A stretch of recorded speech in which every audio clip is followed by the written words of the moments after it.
মানুষ ওই জন্য আপনাকে একটা কথা বলি, পশ্চিম বাংলার বামফ্রন্ট অর্থাৎ সিপিএম পার্টি একটা বড় নেতা ছিলেন, উনি এক সময় মুখ্যমন্ত্রীর পদে ছিলেন, নাম হচ্ছে তার জ্যোতি বাবু।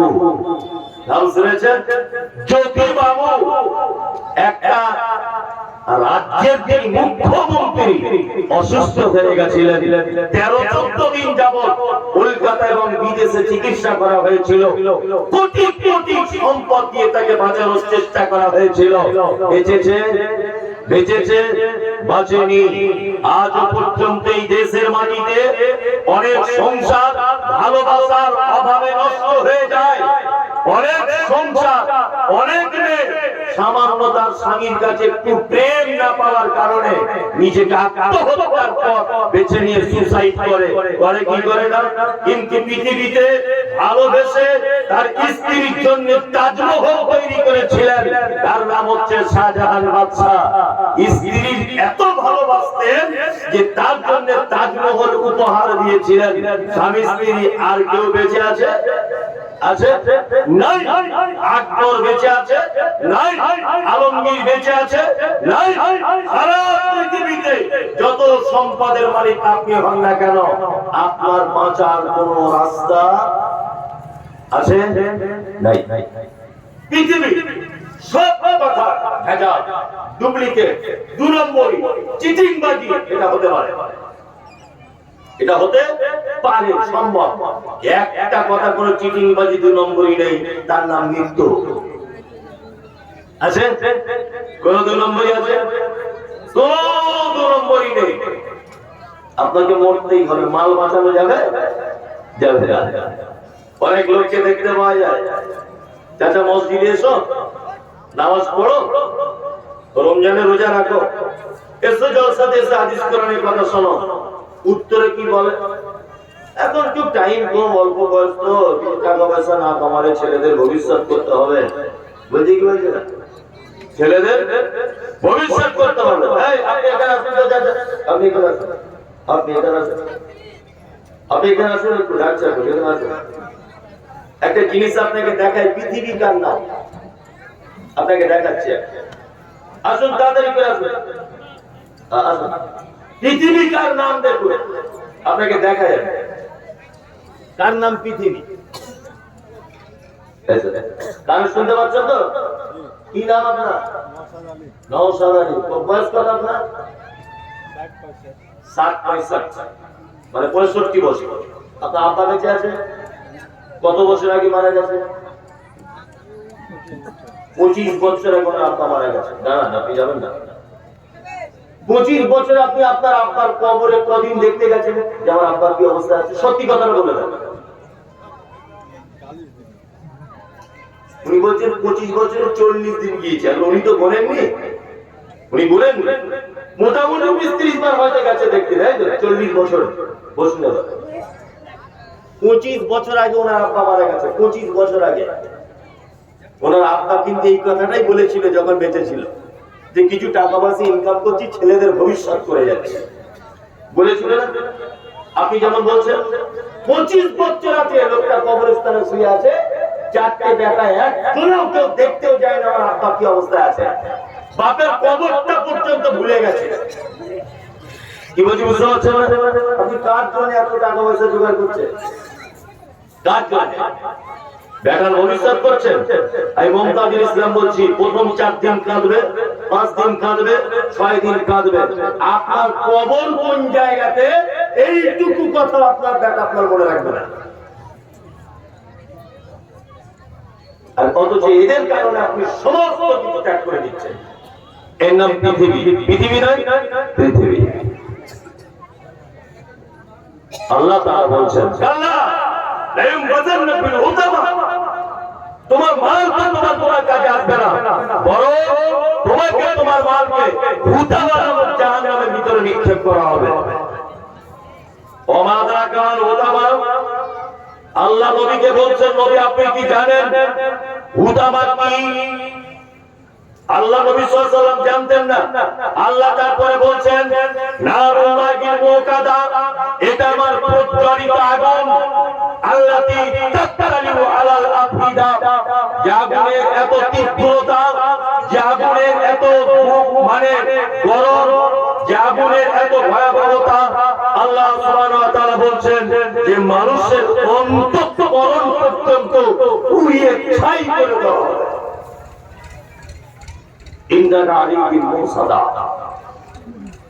আর হোতা বানাবো জাহান্নামের এত খাতারনাক। বাড়িতে মেয়েরা তরকারি রান্না করতে করতে দেখবেন কোন কোন সময় হাঁড়ির মুখে ঢাকনা দিয়ে ঢেকে দেয়, ঢেকে দেয় না, ঢেকে দেয়। আল্লাহ তাআলা বলছে হুদামা জাহান্নাম এত খাতারনাক মুসাদা, এর ভিতরে মানুষকে ঢুকিয়ে তোমার পড়ে আমি তার ঢাকনাগুলো বন্ধ করে দিব। আমাদের মোমার দাদা, শুধু ঢাকনা বন্ধ করবো না, আমি জাহান্নামীদের বড় বড় আগুনের তৈরি করা খাম্বা, এই খাম্বাতে তাদেরকে আগুনের তৈরি করা চিনচিল দিয়ে তাদেরকে পেঁচিয়ে বেঁধে রাখবো, যাতে তারা পালাতে না পারে। এইখানে আপনাকে দুটো একটা কথা বলে দিই, শুনে রাখলে খুব ভালো হবে। সেটা হচ্ছে এই, আচ্ছা বলুন, আল্লাহ যদি কিয়ামতের মাঠে কোনো মানুষকে বলে তুমি এইখানে দাঁড়াও, এইখানে দাঁড়াও, এই কথা যদি বলে, তাহলে একটা মানুষ আর পা তুলে হাঁটতে পারবে? যাওয়ার ক্ষমতা রাখে? রাখবে? রাখবে? সমস্ত হুকুমের মালিক কে? আল্লাহ।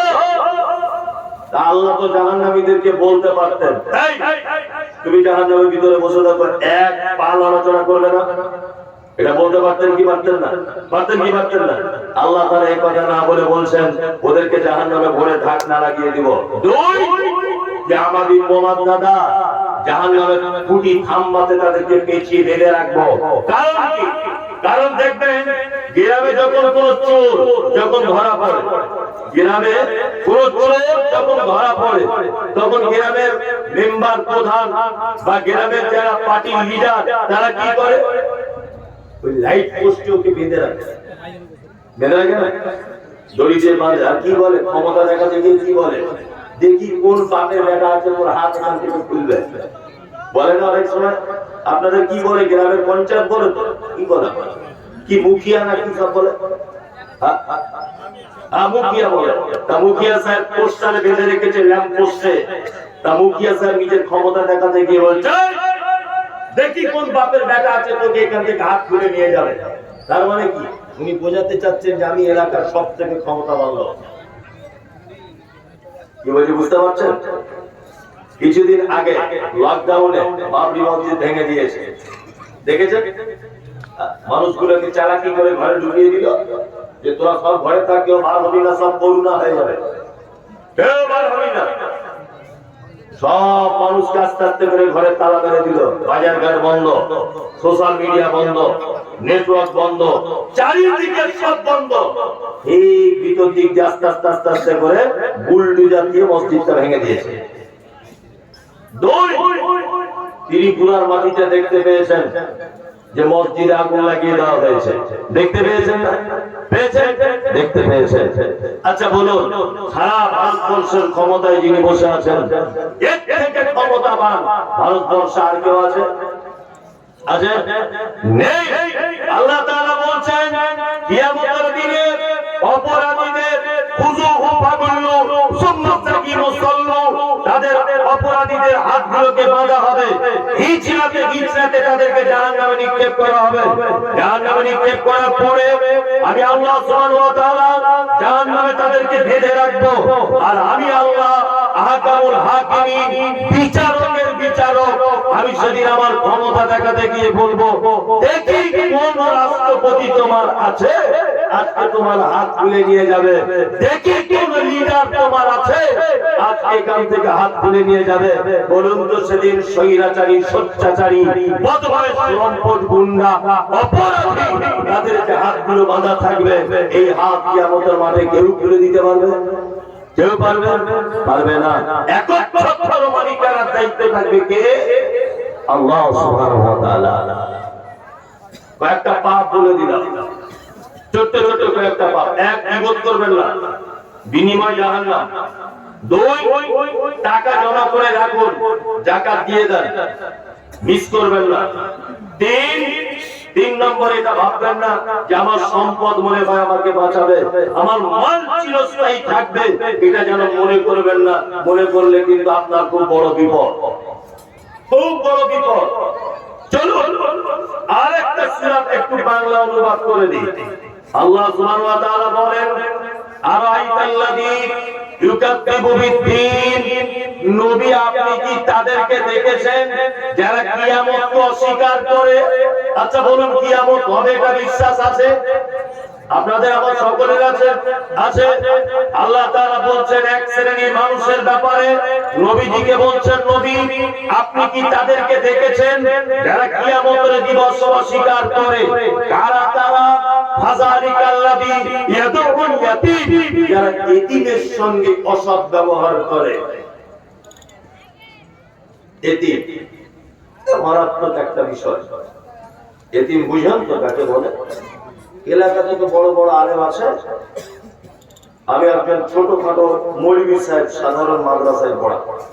দেখুন বক্তা আলাদা, বড় আলেম আলাদা। আমি বক্তা, আমি হলাম বক্তা, বক্তব্য দিতে পারি, আমার খুদুনির জোর আছে। কিন্তু এলাকাতে খুব বড় বড় বড় বড় আলেম আছে, আমার জানাও আছে।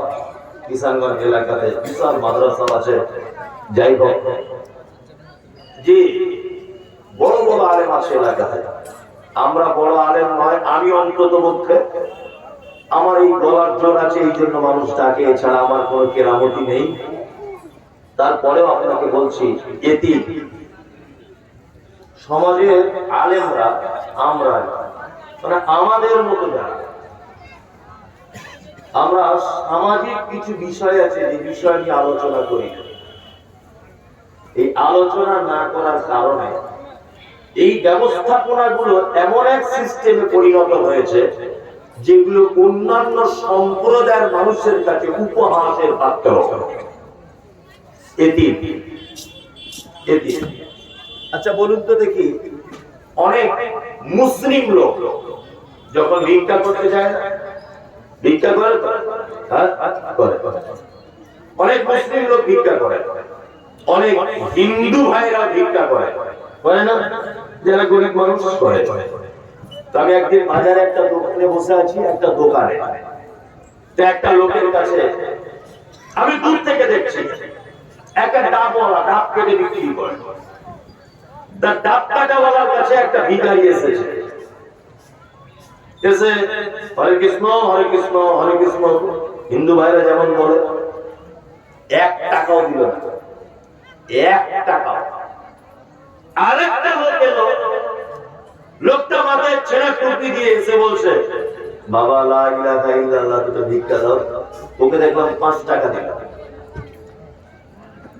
আমি মনে মনে ভাবলাম যে এই লোকটা যে ডাব বিক্রি করছে এও একজন হিন্দু ভাই। হিন্দু লোকটাকে 5 টাকা দিল না, একটা মুসলিম লোককে 5 টাকা দিল, কারণ কি? তাহলে কেউ মুসলিম দরদি, মুসলিমদেরকে কি বেশি ভালোবাসে?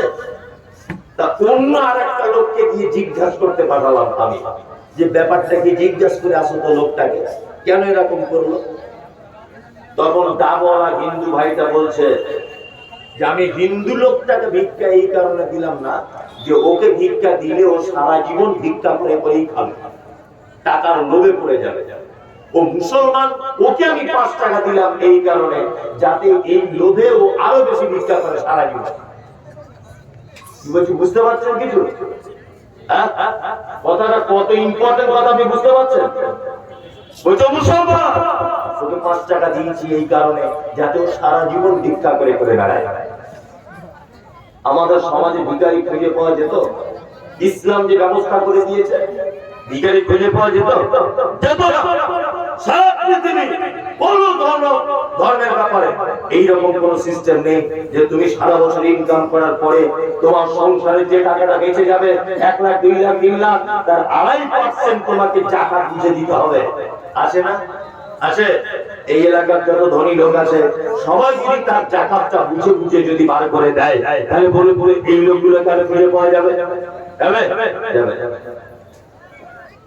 দুটো তিনটে সিস্টেম আছে খুব খারাপ আমাদের ভিতরে, এগুলো বলে রাখা খুব ভালো।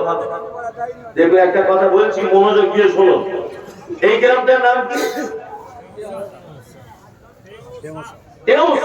কেউসাতে একটা মাদ্রাসা করেছে, তাই তো? এগুলো আল্লাহর কসম, আমি কারোর বিপক্ষে পক্ষে নয়, আমি কলকাতার লোক, আমি তো আপনাদের রাজ্যের লোক নয় যে আপনার সঙ্গে শত্রুতা করতে এসেছি। এগুলো আমার জাতির ভুল হচ্ছে, সংশোধন করতে এসেছি। যদি বলছেন আপনি কি খুব মাস্টার, মাস্টার না, আমার কাছে ভুল মনে হচ্ছে ওই জন্য আপনাকে বললাম। এই গ্রামে একটা মাদ্রাসা, পাশে একটা গ্রাম আছে তার নাম লক্ষ্মীপুর, ওই গ্রামেও দেখছি একটা মাদ্রাসা।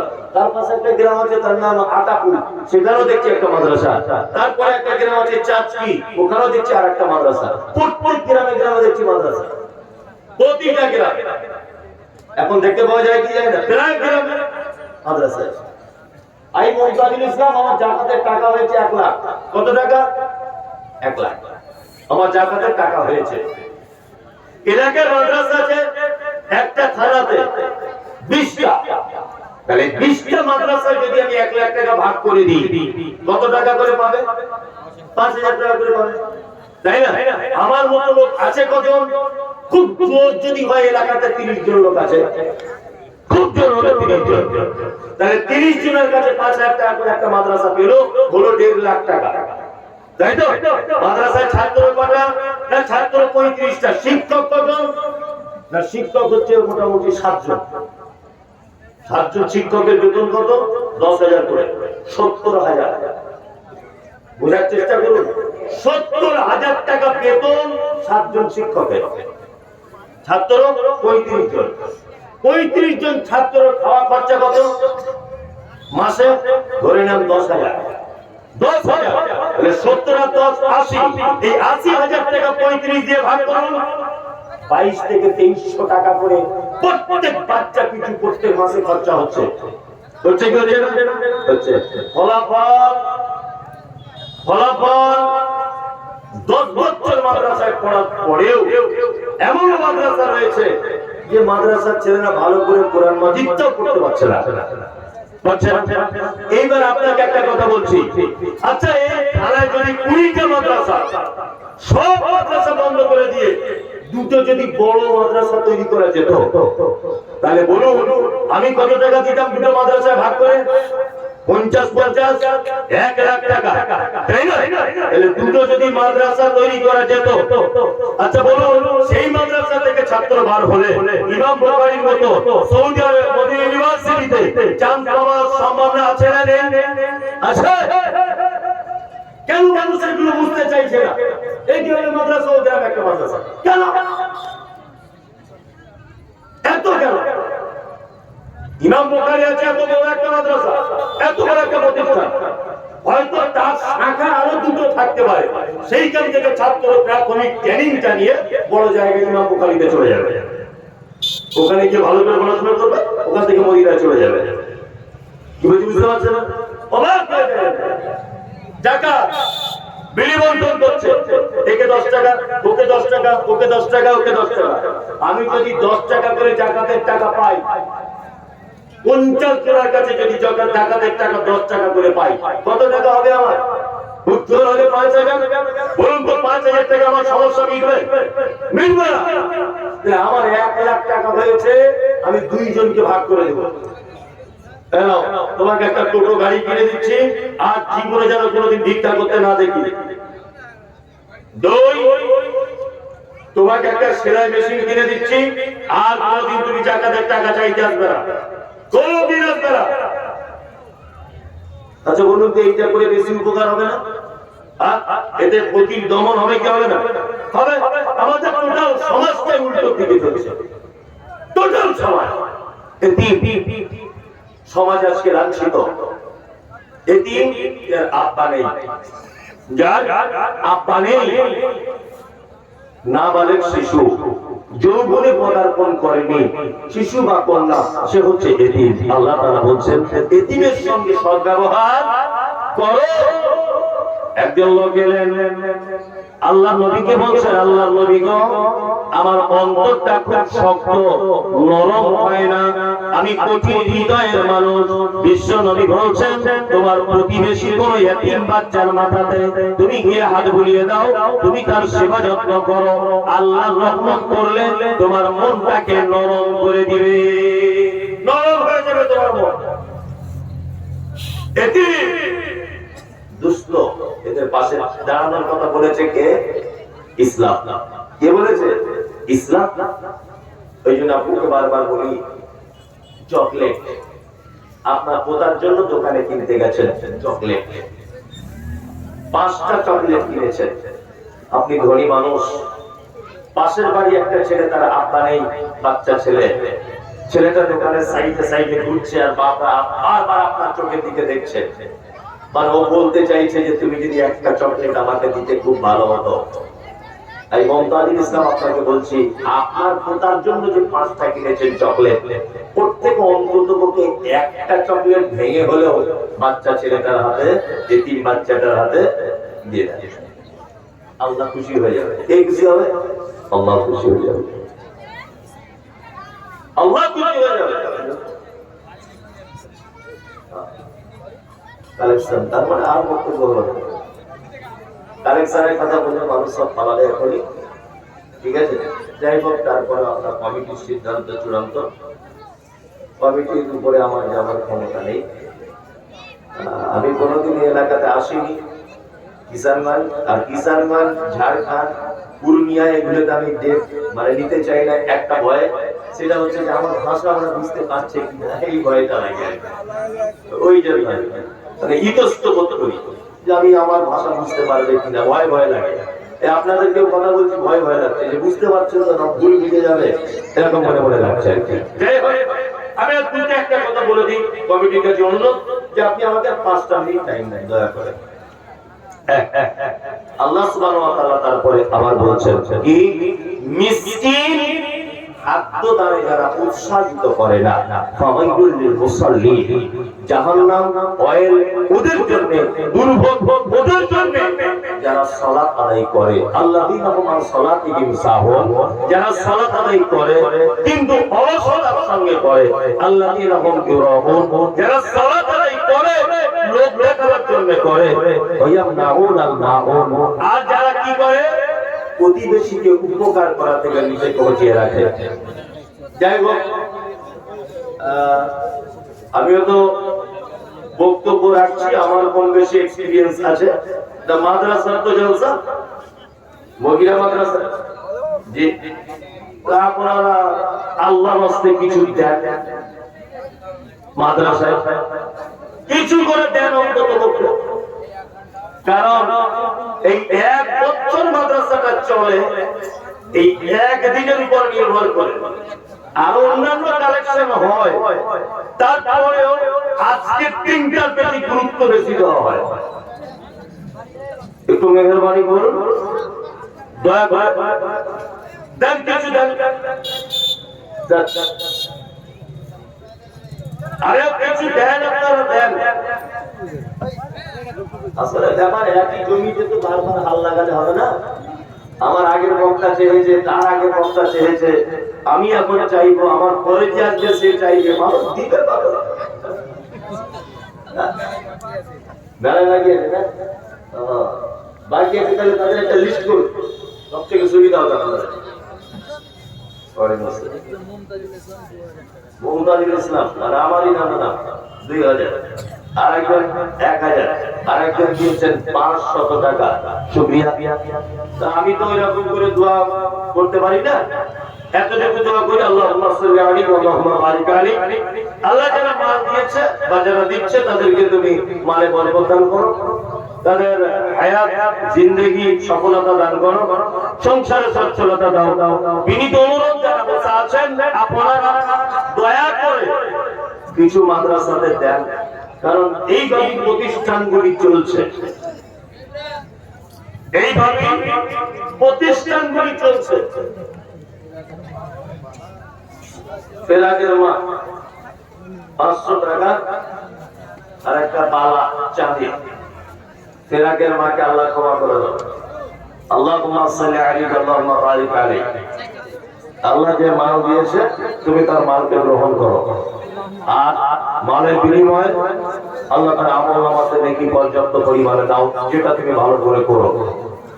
তোমার কাছে আমি দোয়া করি যারা দিচ্ছে আল্লাহ তুমি তাদের সম্পদ বৃদ্ধি করে দাও। কি নাম? আরেকজন বাচ্চা ছেলে 10 টাকা দিয়েছে, তো যার কাছে যা আছে তাই দিয়ে দেন, আল্লাহর রাস্তায় দেন। যার কাছে যা আছে আল্লাহর রাস্তায় কিছু করে দেন। আছেন ভাই?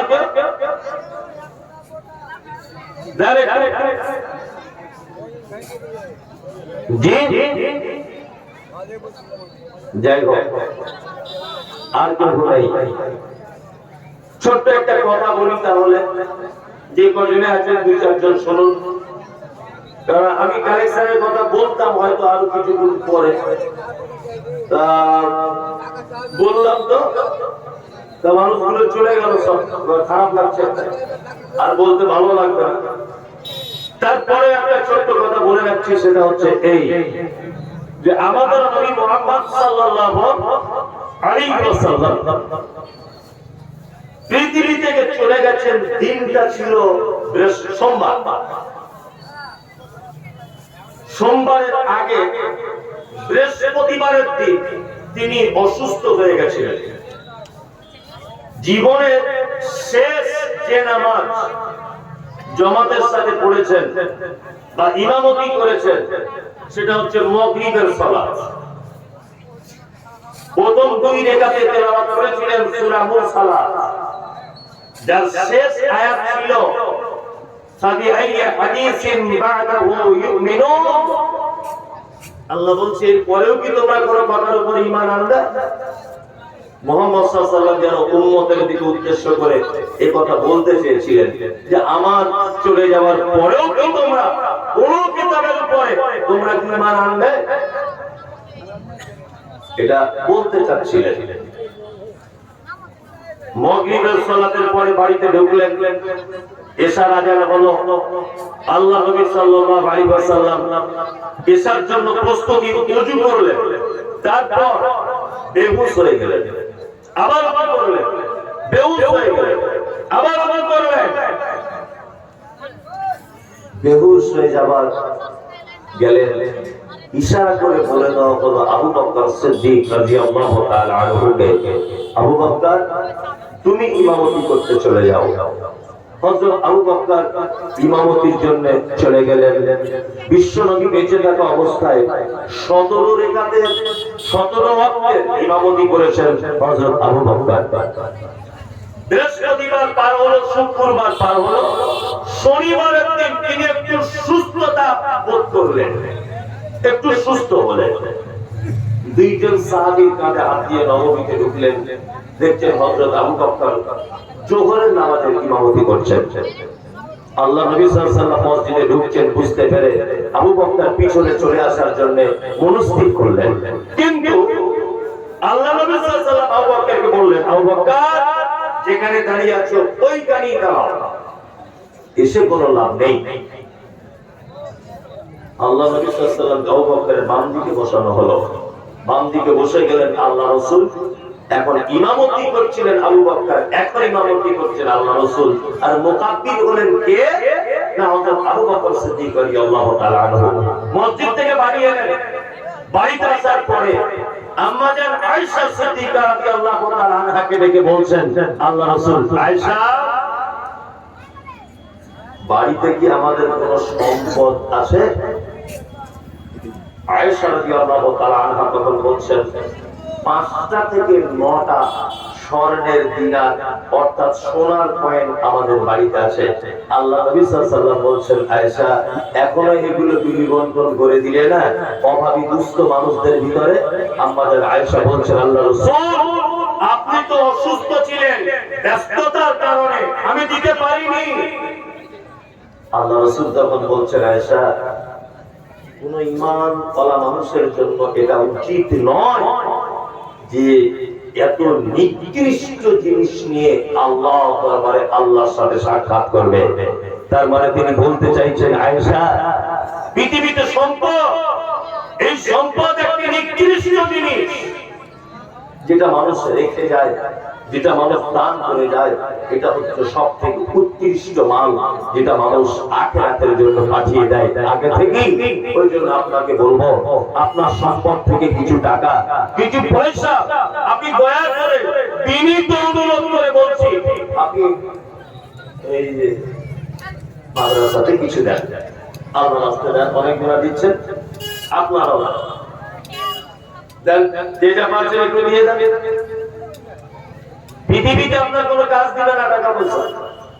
আল্লাহ সুবহানাহু ওয়া তাআলা বলছেন, লান তানালুল বিররা হাত্তা তুনফিকু মিম্মা তুহিব্বুন।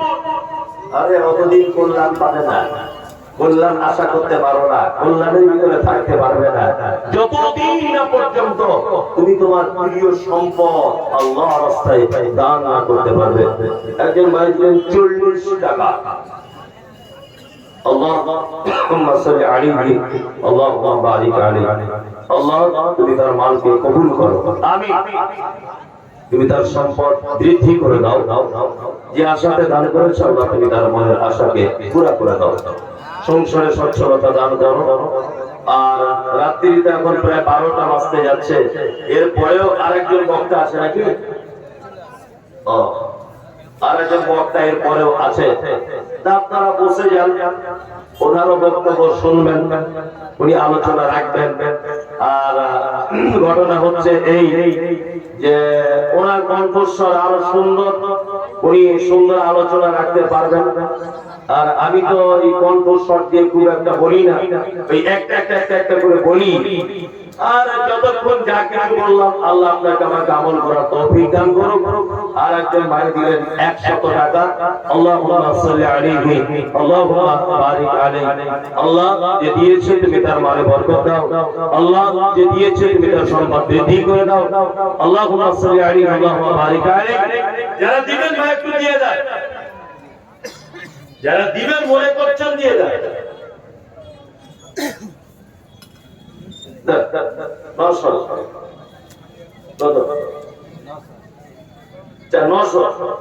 আর 100 টাকা দিয়ে দেন, 1000 টাকা হয়ে যাবে। ওর কাছে মনে হয় যা ছিল তাই দিয়ে দিয়েছে, এটা একটা ভালো বাড়ি করছে। একজন 300, এক গোড়া মানে বুঝতে পারলাম, এক বস্তা সিমেন্ট, এক বস্তা সিমেন্ট একজনা দিয়েছেন।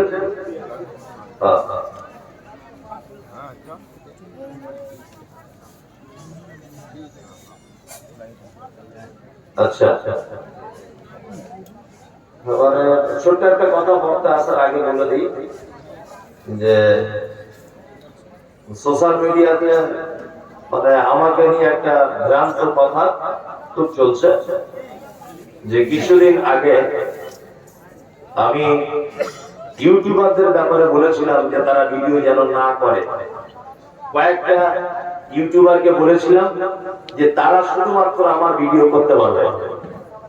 এর পিছনে অনেক কারণ ছিল, কারণ না জেনে অনেক লোক এইটাকে নিয়ে কাটিং ভিডিও তৈরি করছেন। আপনাদের অবশ্যই ধারণা করে যে কথাগুলো বলছেন এগুলো আল্লাহর কাছে দোয়া করি যে আল্লাহ আপনাদের এই পাপ থেকে বাঁচাক। ভিডিও বানানো হচ্ছে যে মমতাজুল সাহেব যে ইউটিউবারদের নাম বলেছে তাদের কাছ থেকে টাকা খাচ্ছে। একটা ইউটিউবার কাছে তুমি যদি প্রমাণ দিতে পারো যে 10 টাকা তোমাকে দিয়েছি, তাহলে সেই দিন তুমি আমার নামে কথা বলতে পারো। আসলে ইউটিউবারদের ভিডিও করতে দিচ্ছি না বা দেব না বলেছি তার একটা কারণ, আমি বক্তব্য রাখছি, আমার পাশে একটা ন্যাংটো মেয়েকে ছবি দিয়ে ছেড়ে দিচ্ছে। আমি বক্তব্য দিচ্ছি হজের ব্যাপারে, আর লিখছে যে বউকে নিয়ে হজ করতে গেলে ওখানে গিয়ে মেলামেশা করা যাবে কি যাবে না। অথচ এই ব্যাপারে আমি কিছু বলি। আমি কোথাও জলসায় বক্তব্য দিয়েছি রমজান মাসের সাহারি খাবার ব্যাপারে, তার একজন দেখছি একটা উলঙ্গ মেয়ে একটা ছেলের গায়ের উপরে শুয়ে আছে, ছবি দিয়ে বলে দিয়েছে রমজান মাসের দিনের বেলা স্ত্রী মিলন করা যায়। আচ্ছা বলুন তো যায়? হারাম দিনের বেলা। এইসব মিথ্যা কথা সমাজে লুকিয়ে দেয়। এক কথায় মুমিন মানুষদেরকে ধোঁকা দেওয়া হয়। যা লেখা থাকে বক্তব্যের সঙ্গে তার কোনো মিল হয় না, কোনো মিল নেই। এই কারণে আমি ইউটিউবারদেরকে বয়কট করেছিলাম। আবার আমি বলছি, তোমরা আবার ভিডিও করো, তবে জাতির সামনে এইভাবে ছবি পেশ করো না যে পৃথিবীর অন্যান্য ধর্মাবলম্বীর মানুষ দেখলেও যেন দাঁত দিয়ে জিভ না কাটে। এটা মাথায় রাখতে হবে, দাঁত দিয়ে যাতে জিভ না কাটে।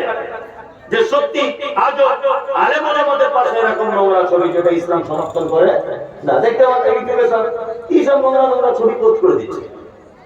এই কারণে আমি মানা করে দিয়েছিলাম। তবে আমি যে কারো কাছ থেকে 10 পয়সা খেয়েছি যারা ভিডিও বানাচ্ছে, আল্লাহর দরবারে আসানির কাজ করাতে আপনাকে দাঁড়াতে হবে ইনশাআল্লাহ। সময় কথা বলবে। আচ্ছা, নাম্বার 2, আপনি এর পূর্বে কোন এক জায়গায় বলেছিলেন যে ইউটিউবে ইনকাম জায়েজ। এই নিয়ে কিছু লোক সোশ্যাল মিডিয়াতে খুব তোলপাড় করছে আজকে সারাদিন। এই ব্যাপারে কিছু বলুন। ইউটিউবে ইনকাম হয়, টাকা পয়সা পায়। আমি ডাইরেক্ট জায়েজ কথা বলি, ডাইরেক্ট আমি একথা বলেছি যে ওর ভিতরে যে খারাপ অ্যাডগুলো দেওয়া হয়, অ্যাডগুলো বন্ধ করে দিলে জায়েজ। তারপরেও আমি বলছি, আমি মমতাজুল ইসলাম, আমি মানুষ, আমি ভুলের ঊর্ধ্বে নয়, ভুল আমার হবেই, এটাই চূড়ান্ত। আর একটা কথা বলি, ভুল সংশোধন করলে সম্মান বাড়ে, কমে না। ভুল সংশোধন করলে আল্লাহর তরফ থেকে আপনার ইজ্জত আরো বেড়ে যায়। আমি মমতাজুল ইসলাম, একটা বাচ্চা ছেলে যদি আমায় কোনো ভুল ধরিয়ে দেয়, 1 মিনিট আমি টাইম নেই না, সাথে সাথে ভুল সংশোধন করে নিই, সাথে সাথে। আমি বলেছিলাম যে কথাটা এইভাবে বলিনি। আর যদি বা বলেছি 2 বছর আগে, সেই ভিডিওটা এখন কাটিং করে ছাড়া হচ্ছে। এখন যদি আপনার কথা, আমার মতামত আপনি জানতে চান, তাহলে আপনাকে এই কথা বলতে পারি। দেখুন, বড় বড় শায়েখ আছে, আল্লামা নাসিরউদ্দিন আলবানী রাহিমাহুল্লাহ, তিনিও আগে আগে কিছু ফতোয়া দিয়েছেন। সেই ফতোয়া আবার সংশোধন এখন করে নতুন করে বই আবার বার করেছেন।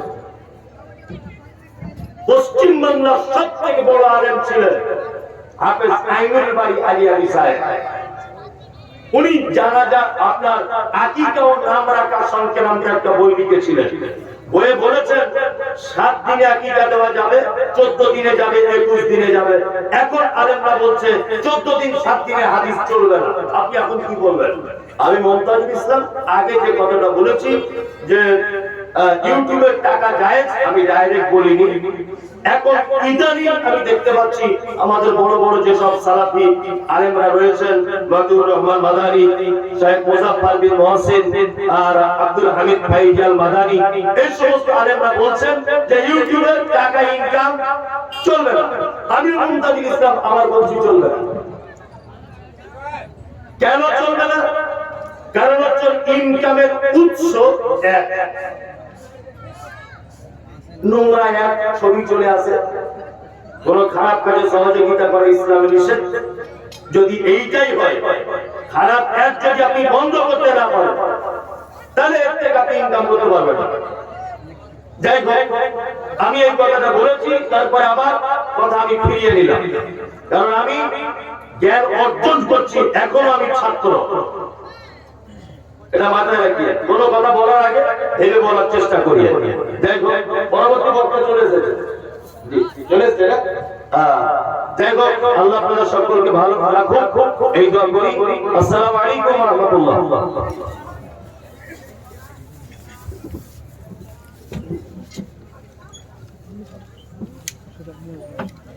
वालेकुम अस्सलाम व रहमतुल्लाहि व बरकातहू। मोहतरम हाज़रीन, शेख मोहतरम से बहुत ही कीमती आमेज बातें समाप्त फरमा रहे थे। अब इसके